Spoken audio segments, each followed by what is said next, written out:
항해하던 배가 가라앉고 있었습니다. 가라앉는 배 안에 선장이 사람들에게 소리를 질렀습니다. 누가 기도할 줄 아는 사람 없습니까? 누구 기도할 줄 아는 사람 없습니까?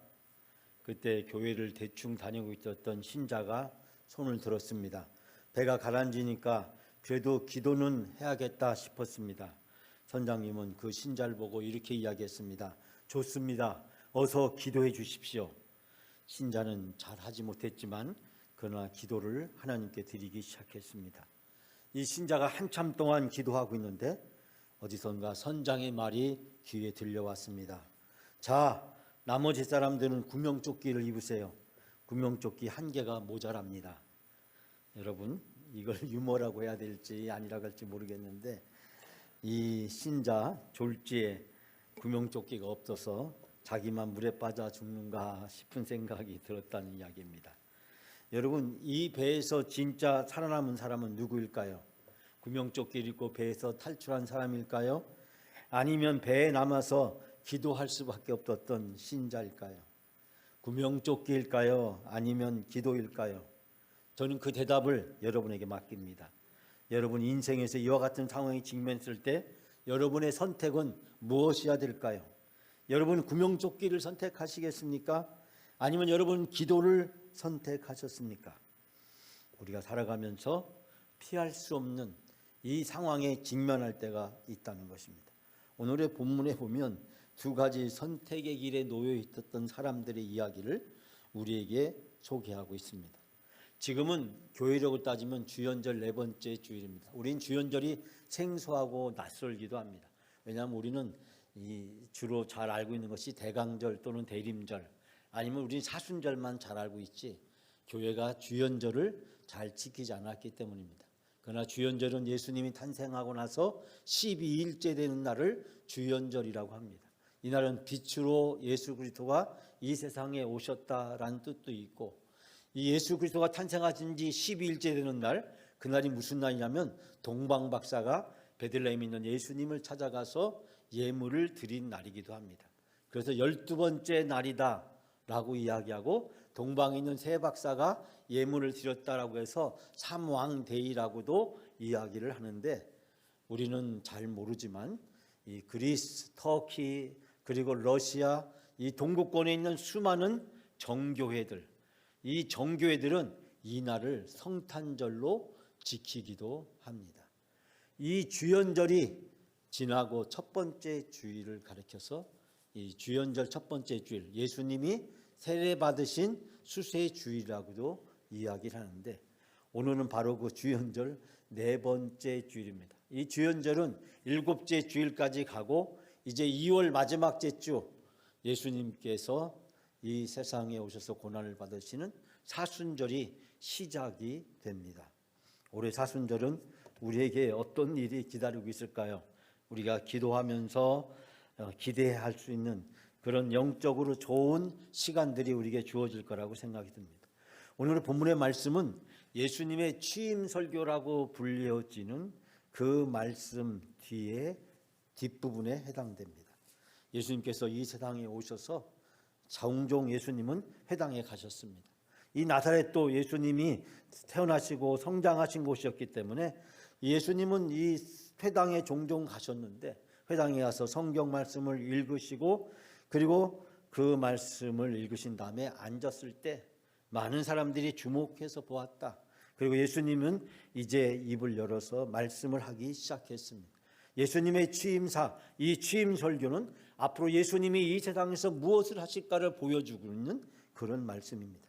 예수님은 이사야서의 말씀을 인용하시면서 오늘 그 자리에 앉았던 모든 사람들에게 감탄과 충격을 주는 말씀을 합니다.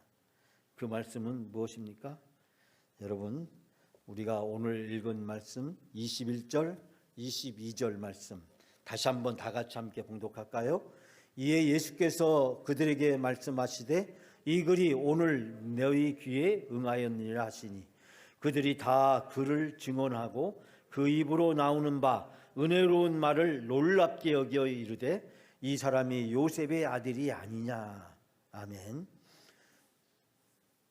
여러분, 예수께서 그들에게 이사야서의 말씀을 인용하신 다음에 이 성경 말씀이 너희가 오늘 듣는 가운데 이루어졌다라고 이야기합니다.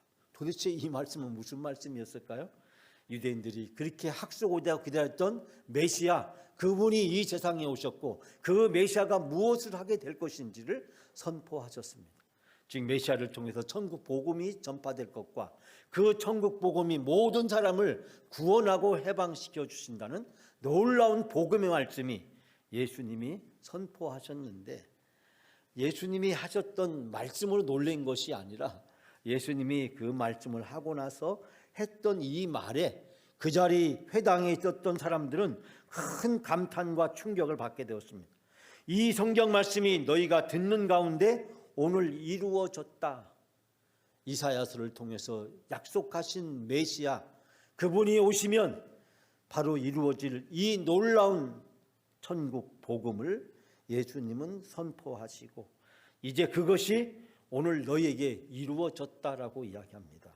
오늘 보니까 뭐라고 표현하고 있냐면 그들이 다 그를 증언하고 라고 되어 있는데 사람들이 모두 감탄했다.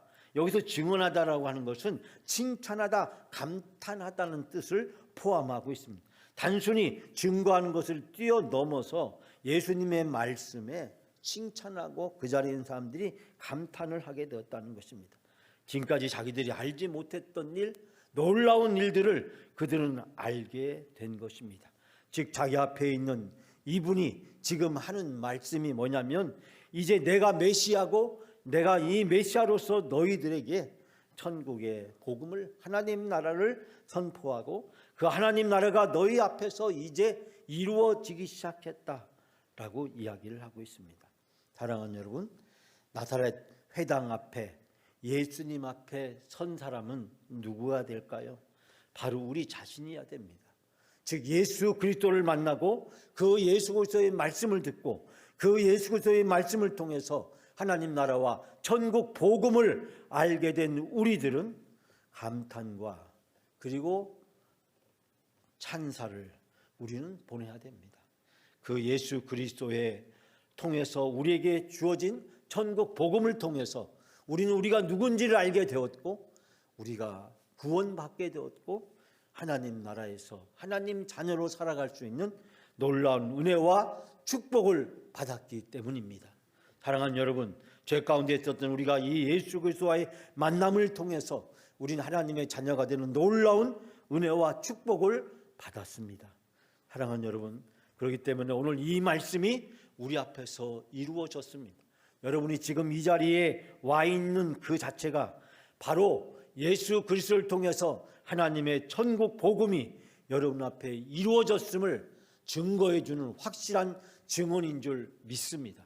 우리는 믿음의 증거를 신비하고 초월적인 것에 남들이 경험하지 못하고 갖지 못한 그 어떤 특별한 현상에 부여하려고 하는 것들을 발견하게 됩니다. 그러나 하나님의 말씀이 가장 확실한 증거요, 그 하나님의 말씀을 통해서 이루어진 오늘 이 예배의 자리에 내가 서 있는 것, 예배의 자리에 내가 와서 이 말씀을 듣고 있는 그 자체가 하나님이 나를 부르신 부름의 가장 분명하고 확실한 증거인 줄 믿습니다.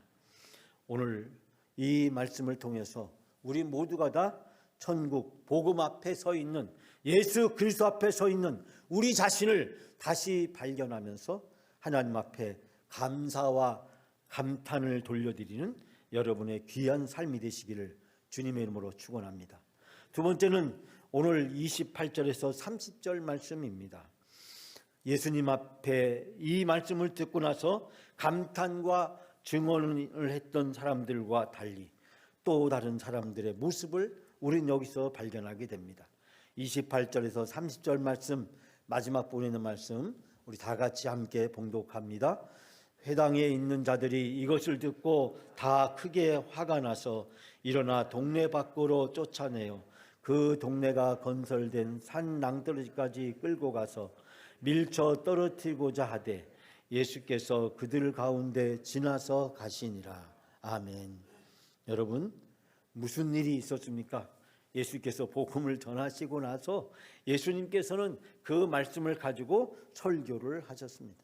즉 적대적인 반응을 보이는 사람들에게 예수님께서는 의사와 선지자에 대한 격언을 소개를 하시고, 그리고 하나님의 은혜를 입었던 두 이방인 사람, 즉 사렙다 가보와 나만 장군 이야기를 하고 있습니다.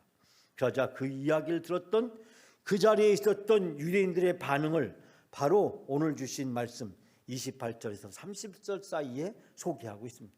예수님의 설교 말씀을 듣고 난 그들은 화가 났다고 이야기하고 있습니다. 그리고 화가 잔뜩 난 그들은 들고 일어나서 예수님을 동네 밖으로 내쫓았고, 그 동네가 산 위에 있었는데 예수님을 산 벼랑까지 끌고 가서 거기서 밀쳐 떨어뜨리고자 했다는 것입니다. 한마디로 그들은 예수님을 죽이고자 했다는 것입니다.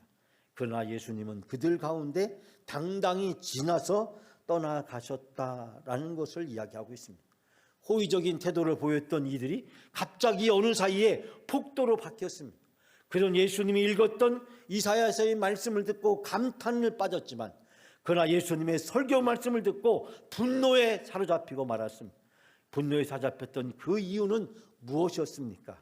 그것은 두 가지로 발견하게 되는데, 첫 번째는 바로 오늘 주신 말씀에서 우리가 알다시피 바로 요셉의 아들이 아니냐, 이 사람이 요셉의 아들이 아니냐, 즉 예수님의 입에서 나오는 하나님의 말씀이 중요한 것이 아니라 그 말씀을 전하는 예수님의 인간적인 모습에 그들은 걸려서 넘어지고 맙니다.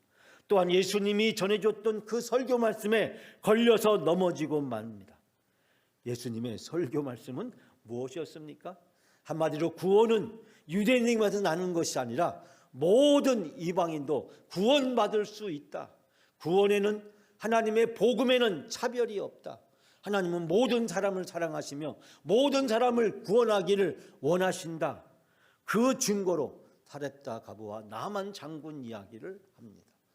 바로 유대인도 아니고 이방인을 들어서, 그리고 이방인 여자와 그리고 병에 걸려서 죽을 뻔했던 한 장군의 이야기를 들어서 이야기를 하면서 하나님의 구원은 유대인뿐만 아니라 모든 이방인에게까지도 어떠한 차별이 없다는 사실을 선포합니다.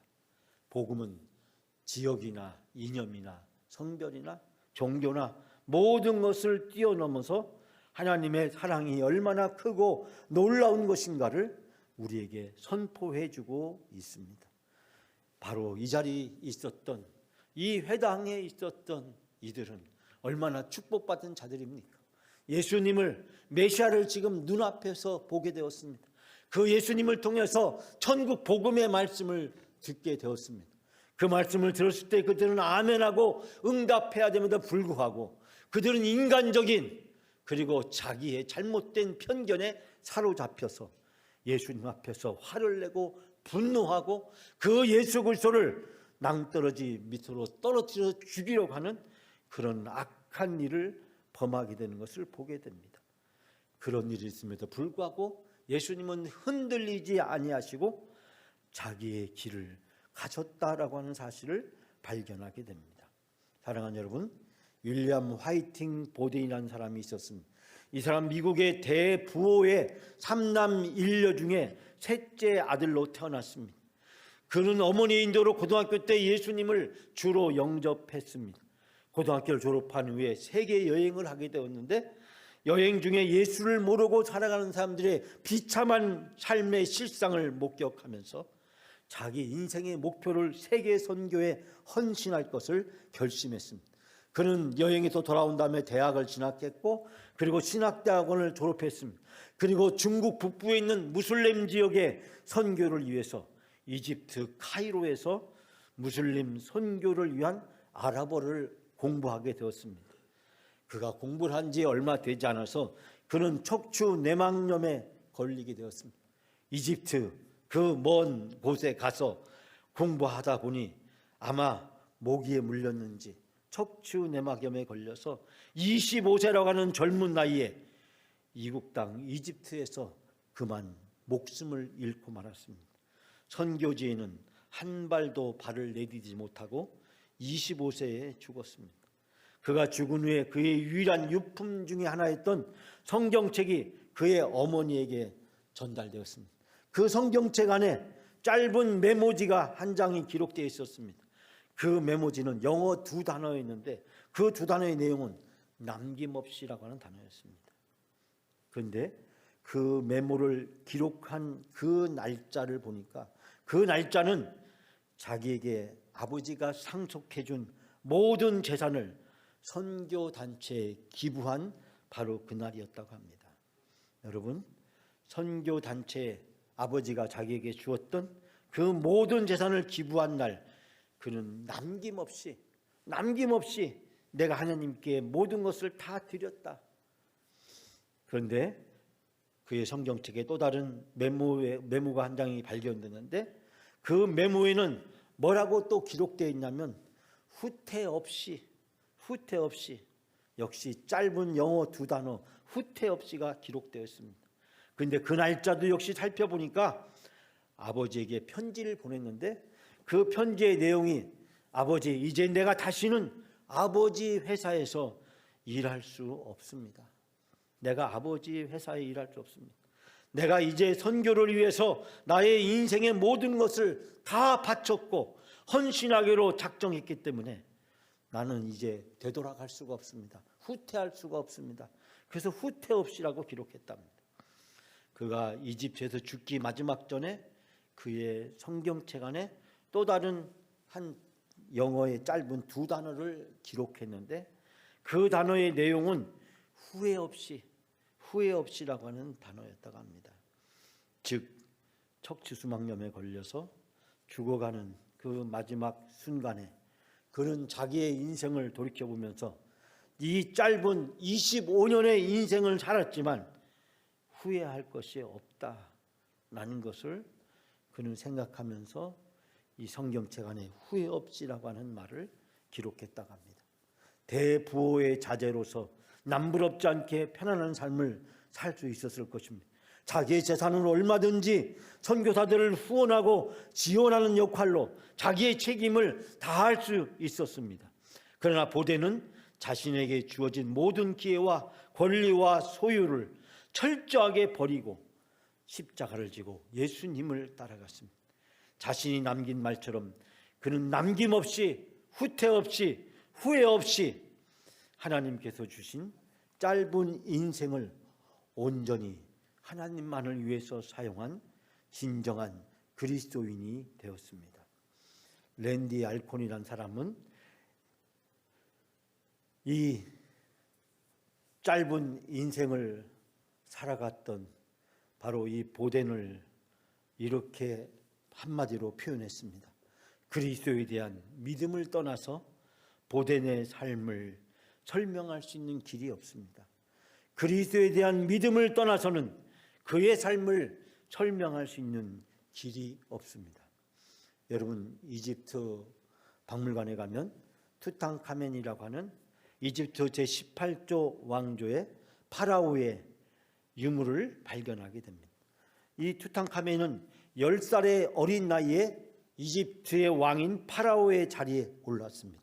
하지만 그는 겨우 7년이 지난 17세에 이 세상을 떠나게 되었습니다.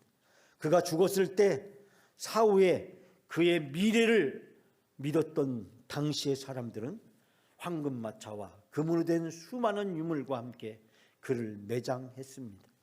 이 땅의 보물을 가져갈 수 있으리라고 하는 그런 생각을 했기 때문에 황금마차와 금으로 된 수많은 유물과 함께 17살 된 투탕카멘을 매장했다라고 이야기를 합니다.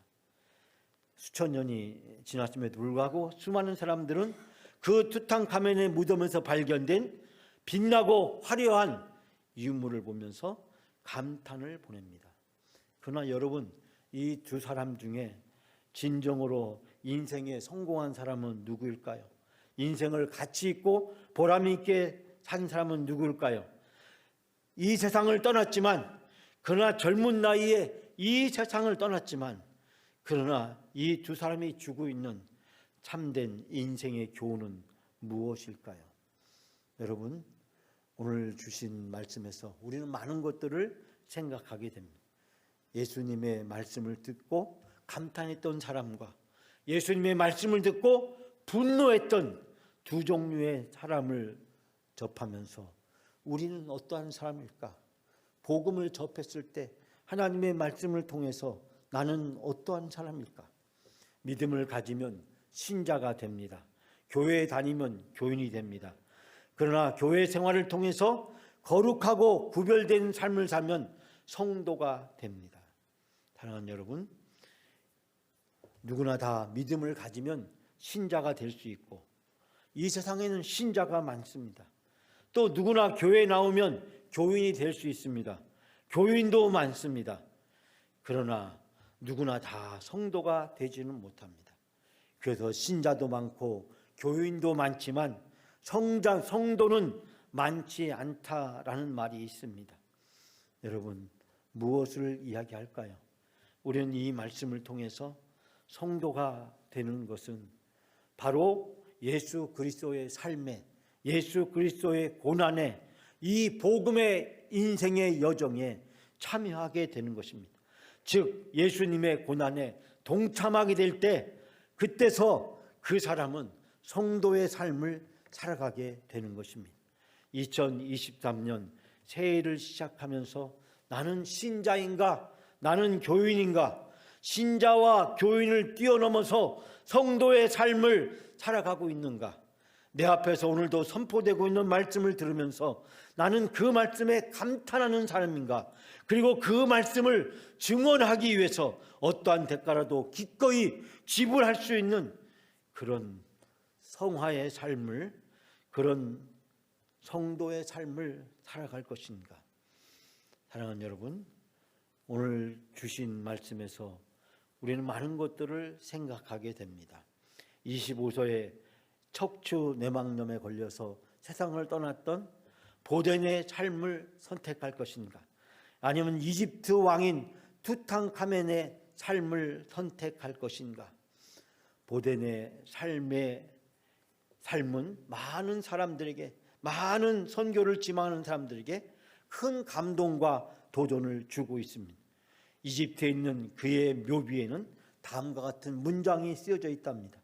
그리스도 안에 있는 사람, 그리스도 안에 있는 사람, 그는 일어나 모든 것을 버리고 주님을 따랐고 형제 사랑에 대한 특별한 마음을 품었고 주님을 섬기는 마음에 열정이 불타올랐고 소망으로 기뻐하며 고난을 인내하며 기도에 힘쓰며 성도와 교통하며 다른 이들을 섬긴 그의 삶은 주님 안에서 믿음 외에는 달리 설명할 길이 없다.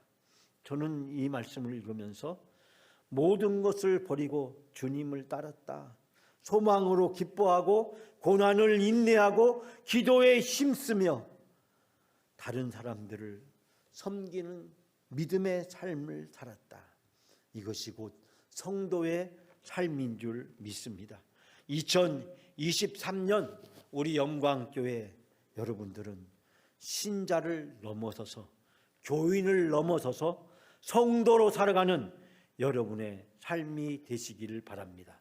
25세에 세상을 떠났지만 누구보다도 많은 영향을 끼치고 있는 보덴의 삶처럼 소망으로 기뻐하고 고난을 인내하며 기도에 힘쓰면서 섬기는 삶을 살아가시는 여러분이 되시기를 주님의 이름으로 축원합니다.